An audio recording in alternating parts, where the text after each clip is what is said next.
Olwaleero ejjinja ku Chief Magistrates Court addeyo omusango 746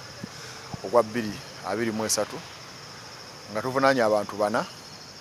Asooka Wilberforce Nadiope, owokubiri Mutesi Jovia, owokusatu Kazimba Omugole, owokuna Najjinda Sylvia. Akati abantu abo emisango gye tuvunaanye gisinga giri mu Marriage Act. Marriage Act eri mwaka waayiro akasooka kali jeno kali 30 kagamba nti obufumbo buba bukoleddwa Bungereza oba Wales butwalibwa okuba nti butwalibwa kyekimu obukoleddwa Uganda mu act eyo. Akati ekibavunaanyisiddwa nti mabegakaawo Archbishop Kazimba Omugole yawandiikira ebbaluwa aba kompuni y'amateeka eyamugerwa and company advocates ne bamugamba nti waliwo omukyala Alison Anna yakola obufumbo ne mwami Nadiope London mu 2016 n'abweyo bwayi n'abwani certificate number. Nendowooza nti Kazimba Omugole ajja kitegeera nti ekyo kiri serious aleme gatta abantu abo kubanga giba misango mingi mu Marriage Act. N'agenda mu maaso n'akikola. Kakati Wilberforce tusose tumugulako omusango bayita fictitious marriage. Ogwo guli mu kawaaya na ka Marriage Act. Gwe muntu okuyingira obufumbo n'abuzaabuza ababulimu nti butuufu ate nga akimanyi buki bufu kuba yeke nnyini akimanyi nti alina obufumbo bwe yayingiramu obwasooka tebusazibwangamu omuntu akyaliwo tafunako divorce alina agenda mu bulala. Nimugulako n'ekirala waguyita bayigame. Bayigame guli mu section 153 ya Penal Code ne mu section 42 eya Marriage Act. Ye muntu ogenda mu mukolo ogw'obufumbo ng'alina obufumbo bulala bwe yakola mu church oba mu civil marriage. Kati ekyo kiba kisibira emyaka 5. Akati y'omuwala Jovia waliwo etteeka erimukwata baliyita entering a marriage with a person already married. Twogera mu bufumbo n'omuntu okimanyi mufumbo bakuvunaana ne bakusiba emyaka 5. Kati gwe gw'omuwala Mutesi omukazi. Kati Kazimba omusawo gumuvunaanibwa era mu Penal Code no section 45 mu Marriage Act section 45 baguyita presiding oba making an unlawful marriage. Presiding over unlawful marriage. Nti yeke nyini ye kati ye nga bishop nga registrar nga officer w'obufumbo bagenda mu bufumbo nga akimanyi bulungi nti bumenya mateeka naye avunaanibwa omusango ogwo n'asibwa emyaka 5. Kati ate oyo ye kye kirikirya nnyo kuba ebbaluwa yagifuna ofisi yagifuna era tagikola ki tajeegaana. Kati ogusembayo conspiracy kwe kwekobaana to commit felonies oguli mu section 390 ya Penal Code Act. Kati bano bonna beekobaanye kati awo gugatta bonna awo tugattira Wilberforce tugattira Jovia tugattira Kazimba ne Najjinda. Najjinda ekimuleetako nti ye kenyina ateeseko n'omukono nti abaddewo katayiza kwejja mu kwekobaana okwo nti bano beekobaanye ne bakuŋŋaana ne bamenya amateeka ne nasaako omukono. Kati emisango egyo gye tugudde ku bantu bana. Omulamuzi bagumuwadde omusango nampola kulwanga 12. Omulamuzi erinnya sirikutte naye ayinako ye anxious at least erinnya ndijjukira omulamuzi bamuyita anxious mukyala ampadde olunaku lwa 12 bwengenda okugenda mpoze munnyonnyole lwaki ateekwa okugaba summons eri abantu bano nga bwe mbagambye. Ate naye ndowooza mu mateeka waliwo byaba alina okukola mu budde buno okutegereza fayiro ajja kuba amaze ogyetegereza. So nga 12 December ssaawa 5 tujja kubaayo ejjinja ku kooti omusango gutandike okuwulirwa. Obijjawa bino nti bano baggulako emisango gisibuka ku ki? Emisango giri mu mateeka. Papasi y'amateeka. Kuba bamenya obujulizi buli all over. Ekisooka omukyala abadde ayogera buli kiseera nina obufumbo nani ne Wilberforce. Wilberforce obufumbo tabwegaanangako. Ate omukyala anaabala balowooza nti byakusaaga. Yasooka n'awandiika ebbaluwa yasooka yabaloya abantu ne balowooza nti byakola ki byakusaaga. N'amaana apangisa loyo omusajja omukulu omugerwa. N'awandiikira Archbishop ku luno ng'ali serious n'amugamba Archbishop ne Bishop w'e Busoga temugezaako okukola ki okukola omukolo ogumenya mateeka. Archbishop mu kifo ky'okudda mu baloya bagamba abaayi kikyo baki teyakikola. Obujulizi bwe kuba waliwo certificate number. Ate ne mu Bungereza waliwo method gy'oyinza okukola okusaachinga bakuwa certificate byonna bisobola okukola ki okubaawo. Katonzi agamba nti waliwo obujulizi ng'oli akuwandiikidde n'akuwa certificate number n'akuwa n'obufumbo gye bwaliwo lunaku bwaliyo mwaka ki n'ogamba nti wali kikola ki naye nekirala mu criminal cases obujulizi bujja hearing etandise hearing bwe naatandika abajulizi bajja kujja era bujja kuvaayo yes ng'ovudde ku bino ebyokubeera nga ne social media n'ebiringa ebyo weebuuzizaako ku mukyala Alison n'akugamba nti ddala kituufu oba naffe tukyawulira bya ŋŋambo kubanga ye tavangayo n'agamba bannange enzuuno tumulaba ku social media ng'aweereza mu vidiyo bwe yeekute n'ebiringa mukyala Alison yatuma balooya okitegeera yatuma balooya ba Mugerwa and company advocates n'abawa ebbaluwa ya instruction n'ejja mu public ne balooya gye balonga n'ejja mu ki kati simanyi kye mwagala akole kirala ye ng'omuntu wa bulijjo era alina kugenda ku social media naye bino ebyokuwaaba ffe tebimukwatako bino bye tuwaaba kuba ffe tuwaaba nga ba citizen abalina okumama ki amateeka emabegakawo nawaabira Bujingo era nze mukyala wa Bujingo kati soogeranko naye okitegeera naye ffe ekiriwo kiri nti society bwetandika okufuna emize egimenya amateeka ffe ng'ekyalo tulina obuvunaanyizibwa oba ekitundu tulina obuvunaanyizibwa okukwata omuntu amenya amateeka mpala mu mbuga z'amateeka era ne mu mbeera eza bulijjo mu Criminal Procedure Code Act bakkiriza omuntu yenna okukwata omuntu yenna ateeberezebwa okuzza omusango mu byalo bagaana omuteeka ku mugogo omutwala ku ki ku poliisi so Harrison tebimukwalako bino ne bwaba tuyinza oba twogera naye twogera naye at the end of the day eno keesi si yaffe nga bannayuganda yange ali e Kampala sawa ebiri betuuse bwali basobola alijja nawo obujulizi bwali batasobodde obujulizi bwa marriage tebwetaaga muntu office yagatta abagole yennyini eweereza kyona koneka tusatifyinze ebbaluwa yaffe bwetigwe kolaki bweri kati abantu bano abakulu ng'oyo oli ku Saabalabirizi oli ku Kyabazinga oli ku Isebantu ine bantu owa Busoga n'ebiringa ebyo towatya abantu bagamba totya bantu bwe batyo bannayuganda gyala batandika kutya amateeka bwe twakola ssemateeka twagamba nti ensi ejja tambulira kuki ku mateeka principle ya rule of law etambulira ku mateeka nti buli muntu yenna alina okugoberera amaki amateeka so ne bwabanga yafuga eggwanga alina okugoberera amaki katwala kujjawo mbeera n'okulowooza nti bwe mbeera nga ndi archbishop amateeka tegankwata bwe mbeera nga ndi Kyabazinga amateeka tegakola ki tegankwata bwe mba nawera amateeka tegankwata tulaba balaga amateeka gonna gakolawo tebali immune lwaki tukwata Bujingo tumula mukole tumuvunaana omusumba ate twakwata archbishop waba protestant okumutwala muki mu kooti lwaki poliisi ekwata omusajja owa bulijjo asudde omukazi we n'alekawo empeta aye nereka bana Kyabazinga akikoze so principal of law bweri tufuna tulina okuba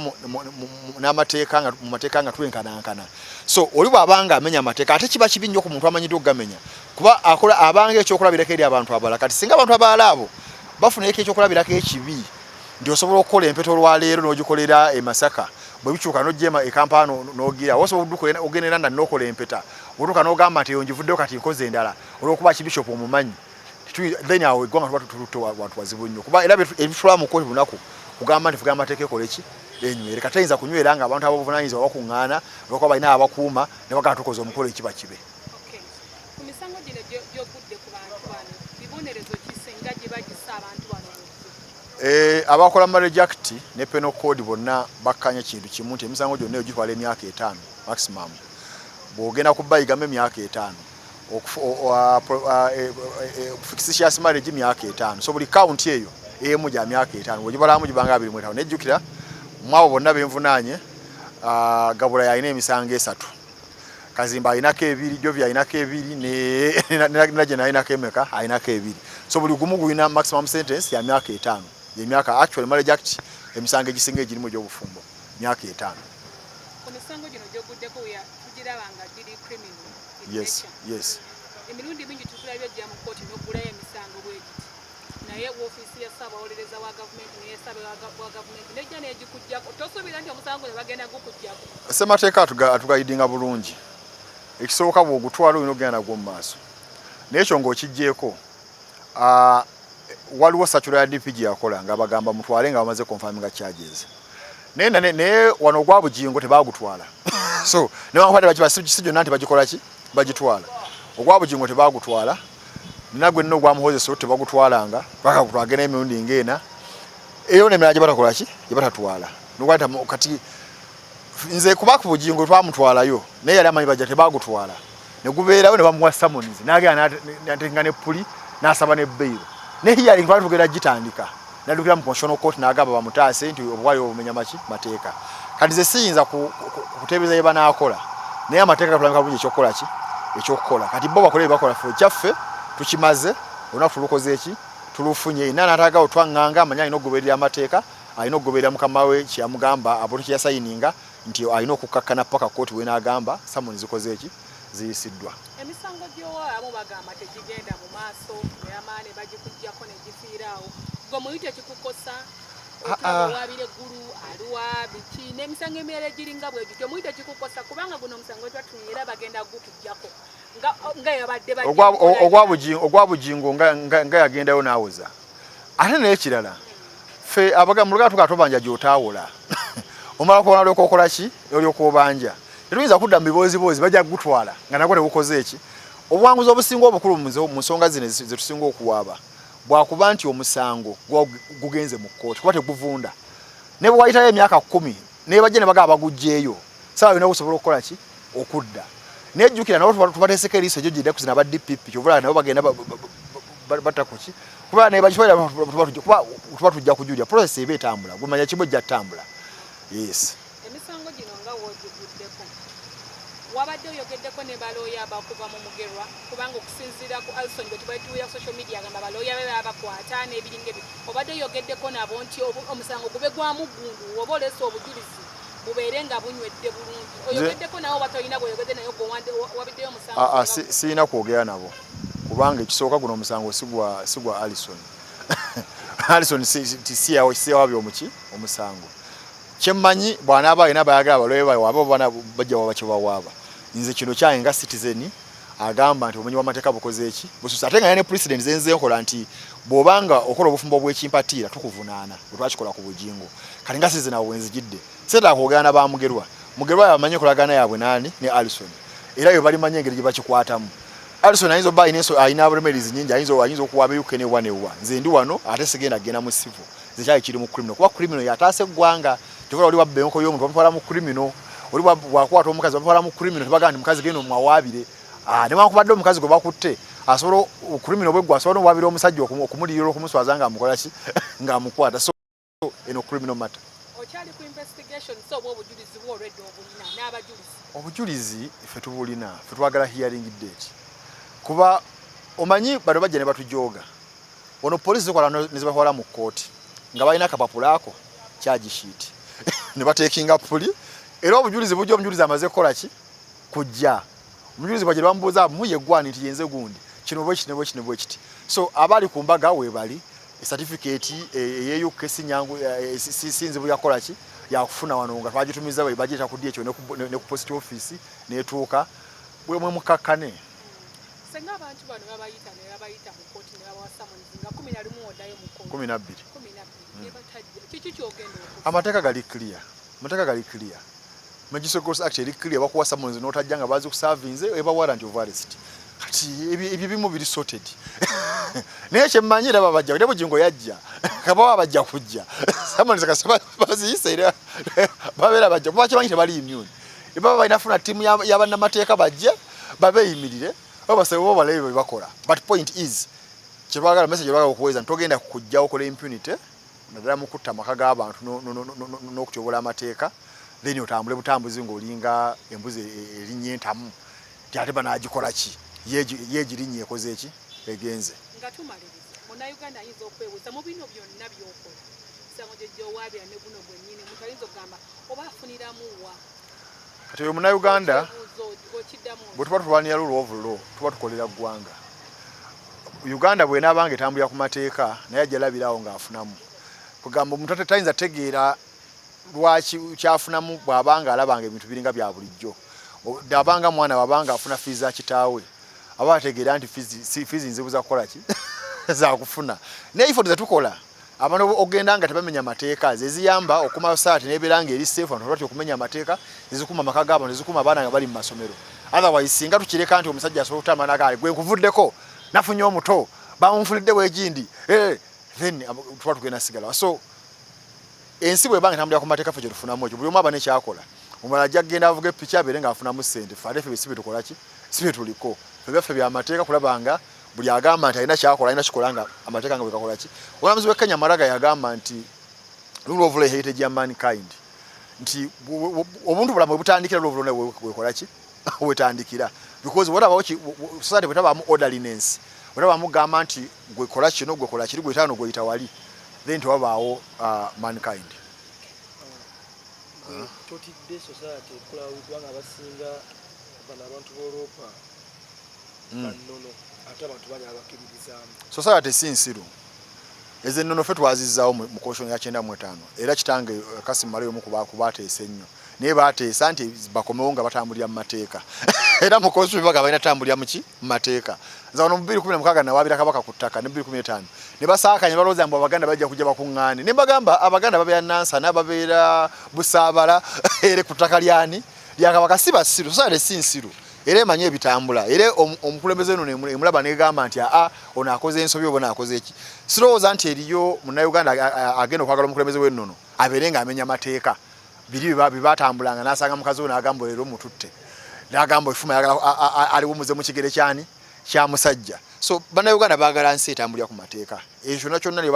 bali baka constitution bonna bakyogera nti atukoye efuga bitwagala ensi etambulira kuki ku mateeka omulabirizi w'ebusoga owa katidro y'ebusoga yagambye nti baabalungamya nga bannamateeka abali mu Church of Uganda babayita Chancellor baabalungamya ku ngeri gye balina otambuzaamu ensonga eno era ne bakizuula nti okusinziira ku y'engeri gye yayogera Kazindala Ndamuya yagamba mbu tewaliwo buzibu bwonna bwali bubagana gatta bantu bano anti kyobula kati kooti egenda kusalawo oli wakuwa okulungamya okufu okitegeera oli wagamba sala